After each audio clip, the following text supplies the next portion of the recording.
मधुर मनोहर अतीव सुंदर, यह सर्व विद्या की राजधानी। तो आज इस सर्व विद्या की राजधानी की बात करते हैं, तो स्वागत करते हैं आपका अपने इस यूट्यूब चैनल स्टडी कैपिटल पर। और आज हम बात करने वाले हैं all about Banaras Hindu university. Complete admission procedure की बात करेंगे, एलिजिबिलिटी क्राइटेरिया की बात करेंगे, कट ऑफ की बात करेंगे और यहाँ पे होने वाले प्लेसमेंट्स की बात करेंगे। एजुकेशन कैसे मिलते हैं यहाँ पे, इसके एफिलिएटेड कॉलेज कितने हैं, सारा का सारा आज इस वीडियो में हम लोग कवर करने वाले हैं।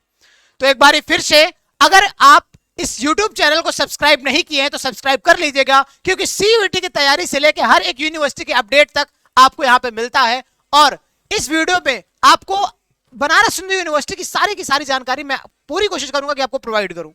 तो सबसे पहले मैं बात करता हूं कि एलिजिबिलिटी क्राइटेरिया क्या है। एडमिशन प्रोसीजर में सबसे पहला स्टेप आता है आपका एलिजिबिलिटी क्राइटेरिया, कि आप एलिजिबल है कि नहीं बनारस हिंदू यूनिवर्सिटी में पढ़ने के लिए।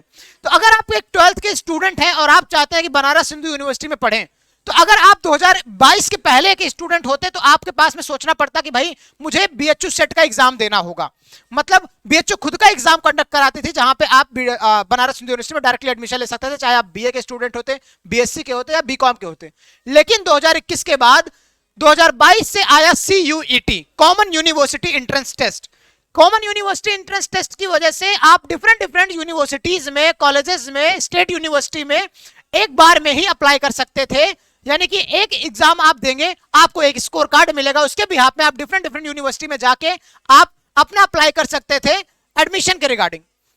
हर एक यूनिवर्सिटी अपना अपना खुद का काउंसलिंग भी कराती थी, तो इस काउंसलिंग प्रोसेस के बारे में भी जानते हैं। तो हम इस वीडियो में सिर्फ बनारस हिंदू यूनिवर्सिटी के काउंसलिंग प्रोसेस के बारे में समझते हैं। अगर आपका स्कोर कार्ड आ गया है, आपने सीयूटी का एग्जाम दिया है, तो आपको कुछ लैंग्वेज, जर्नल टेस्ट और डोमेन सेलेक्ट करने पड़ते हैं। अब ये डिफरेंट कोर्सेज के अलग अलग होते हैं। आपने मान लीजिए लैंग्वेज और डोमेन या जर्नल टेस्ट सेलेक्ट किया, तो अब आपको बनारस हिंदू यूनिवर्सिटी में आके काउंसलिंग कराना पड़ता है। काउंसलिंग में क्या करना पड़ता है भाई, ऑनलाइन पोर्टल होता है, काउंसलिंग आपको ऑनलाइन ही करानी पड़ती है। ऑनलाइन ही आपको फी भी सबमिट करनी पड़ती है। और अगर आप साइंस स्ट्रीम के स्टूडेंट हैं, तो आपको जैसे दो भी आपने डोमेन सेलेक्ट कर रखा है, उसके रिगार्डिंग आपको वहां पे जो भी आपके मार्क्स आए हैं उसके बेसिस पे आपको प्रेफरेंस एंट्री सेलेक्ट करनी पड़ती है। प्रेफरेंस एंट्री क्यों? क्योंकि बनारस हिंदू यूनिवर्सिटी का मेन कैंपस तो है ही, साथ में इसके एफिलिएटेड कैंपस भी हैं, यानी कि एफिलिएटेड कॉलेज भी हैं। सर एफिलिएटेड कॉलेज कौन कौन से हैं बनारस हिंदू यूनिवर्सिटी के? तो सबसे पहले जो मेन है कि MMB महिला महाविद्यालय, जो कि BHU कैंपस के अंदर ही है। यानी कि ये एफिलिएटेड कॉलेज आपका BHU कैंपस के अंदर ही मिल जाता है, और कहीं ना कहीं ये कॉलेज अलग नहीं माना जाता है बनारस हिंदू यूनिवर्सिटी से। इसके बाद में बात करूं तो आपका आता है DAV, VKM, VCW और AMPG।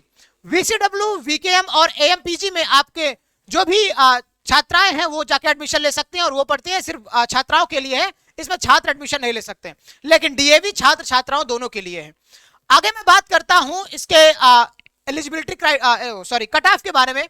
कट ऑफ कितने जाती है, तो आपका बनारस हिंदू यूनिवर्सिटी में एडमिशन लेना होता है।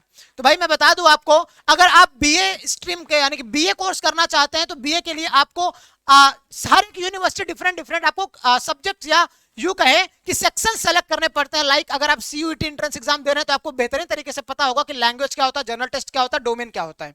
अगर आपको नहीं पता तो आप आई बटन पे जाके देख सकते हैं कि आप कौन सा लैंग्वेज, किस यूनिवर्सिटी के लिए कौन सा लैंग्वेज सेलेक्ट करेंगे, कौन सा डोमेन सेलेक्ट करेंगे, कौन सा जर्नल टेस्ट सेलेक्ट करेंगे, या ये सारी चीजें होती क्या है। तो बनारस हिंदू यूनिवर्सिटी के लिए अगर आप बीए का यानी कि बीए कोर्स के लिए आवेदन कर रहे हैं, तो आपको लैंग्वेज और जर्नल टेस्ट सेलेक्ट करना पड़ता है। अगर आप बीएससी के लिए अप्लाई कर रहे हैं, तो ऐसे ही आपको physics, chemistry, math, physics, chemistry, bio, यानी कि 3 डोमेन आपको सेलेक्ट करने पड़ते हैं। और अगर ये जानकारी आपको और ज्यादा चाहिए डिफरेंट कोर्सेज के, तो आप विजिट कर सकते हैं CUET.samarth.ac.in के ऑफिशियल वेबसाइट पे। वहां पे कोर्स डालिएगा तो आपको एलिजिबिलिटी क्राइटेरिया के साथ साथ में ये भी बता देगा कि CUET का फॉर्म फिल करना चाहते हैं तो आपको कौन से डोमेन, कौन से लैंग्वेज या कौन से जर्नल टेस्ट आपको सेलेक्ट करने चाहिए। आगे मैं बात करता हूं कि कट ऑफ क्या रहने वाली है बनारस हिंदू यूनिवर्सिटी की। तो भाई जैसे आप डोमेन सेलेक्ट करते हैं 3, तो आपके 600 मार्क्स के एग्जाम हो जाते हैं। और 600 में से अगर आपके, ये साइंस स्ट्रीम की मैं बात कर रहा हूं, अगर 600 में से आपके 450 से अधिक आते हैं, 450 के आसपास आते हैं, तब जाके चांसेस रहते हैं कि आप बनारस हिंदू यूनिवर्सिटी में एडमिशन ले सकते हैं। मैं बता दूं आपको एक इंपॉर्टेंट चीज कि बनारस हिंदू यूनिवर्सिटी, जैसे मैंने पहले ही कहा कि भाई सर्व विद्या की राजधानी, मतलब कहीं ना कहीं नंबर ऑफ एप्लीकेंट्स जो सिर्फ और सिर्फ बनारस हिंदू यूनिवर्सिटी टारगेट करते हैं बहुत ज्यादा होते हैं, यानी कि करीब 4 से 5 लाख बच्चे सिर्फ और सिर्फ BHU को टारगेट करते हैं। तो इस कंपटीशन में आपकी कट ऑफ तो ज्यादा रहती है। क्यों? क्योंकि ये ड्रीम यूनिवर्सिटी मानी जाती है मोस्ट ऑफ द स्टूडेंट्स की। लोग इसमें पढ़ना चाहते हैं, लोगों के सपने होते हैं कि मैं बनारस हिंदू यूनिवर्सिटी में आके अपना अध्ययन करूं, अपने कोर्सेज को कंप्लीट करूं, चाहे वो बीए का हो, बीएससी का हो, बीकॉम का हो।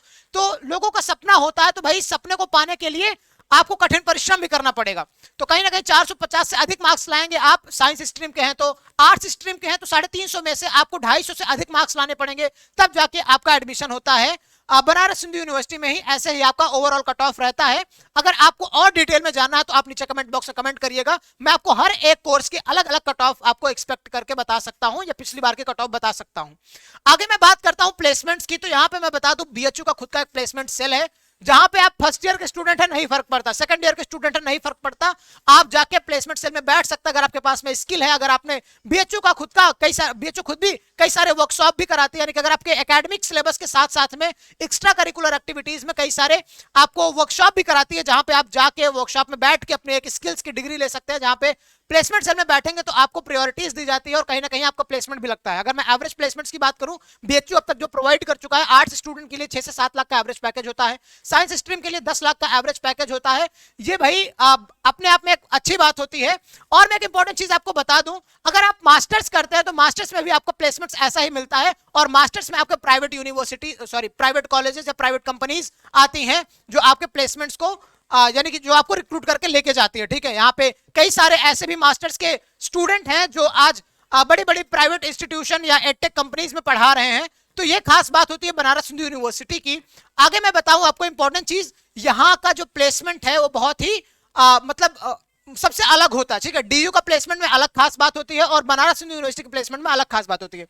लेकिन most of the students first year, second year, third year वाले प्लेसमेंट नहीं लेते हैं। रीजन ये है कि भाई उनको यहाँ ग्रेजुएशन करने के बाद जो जिनकी फाइनेंशियल कंडीशन नहीं रहती है वही जाके प्लेसमेंट सेल में बैठते हैं, नहीं तो लोग मास्टर्स करने का सोचते हैं, यहाँ से पीएचडी करने का सोचते हैं। क्योंकि बनारस हिंदू यूनिवर्सिटी में आपको स्कूली शिक्षा से लेके पीएचडी तक कराई जाती है। तो भाई कहीं ना कहीं एक खास बात है कि भाई आपको हर एक कोर्सेज, डिफरेंट कोर्सेज आपको बनारस हिंदू यूनिवर्सिटी में मिल जाते हैं। तो ये रहा आपका कंप्लीट एडमिशन प्रोसीजर, पूरा का पूरा एलिजिबिलिटी क्राइटेरिया, कट ऑफ और प्लेसमेंट के बारे में मैंने बताया। अगर आपको और भी जानकारी चाहिए तो क्या क्या आप जानकारी हमसे जानना चाहते हैं, आप नीचे कमेंट बॉक्स में लिख सकते हैं। साथ में जो मैंने कहा कि अगर आप पढ़ना चाहते हैं बनारस हिंदू यूनिवर्सिटी में तो आपको देना होगा CUET एंट्रेंस एग्जाम। तो CUET का अगर आपको एग्जाम देना है तो उसके लिए पढ़ना पड़ेगा, क्योंकि 20 लाख लगभग एप्लीकेंट्स फॉर्म फिल करते हैं CUET का। तो कहीं ना कहीं आपके पास में एक बड़ा कंपटीशन है जहां पे आप फाइट करने वाले हैं। तो उसके लिए तैयारी बहुत ही स्ट्रांग होनी चाहिए। तो इस स्ट्रांग तैयारी को हम लोग और भी स्ट्रांग करने के लिए आपके लिए लाते हैं पेड कोर्सेज और साथ में फ्री कोर्सेज हमारे यूट्यूब पे चलते हैं। लेकिन अगर आप स्टडी कैपिटल के परिवार के साथ में जुड़ना चाहते हैं तो हमारा एक ऐप है CUET स्टडी कैपिटल, या आप गूगल पे टाइप करेंगे www.thestudycapital.com तो आपको हमारी वेबसाइट मिलेगी। वहां से जाके आप डिफरेंट कोर्सेज के जैसे BA हुआ, BSc हुआ, BCom हुआ, आप उन कोर्सेज में एनरोल हो सकते हैं और पढ़ाई कर सकते हैं हमारे साथ में मिलकर। तो इस वीडियो में बस इतना ही। Wish you all the very best. बाकी कोई भी अपडेट आपको जाननी है तो इस चैनल को सब्सक्राइब जरूर करके रखिएगा और कमेंट बॉक्स में लिख के बताइए कि आपको और नया क्या चाहिए। All the best.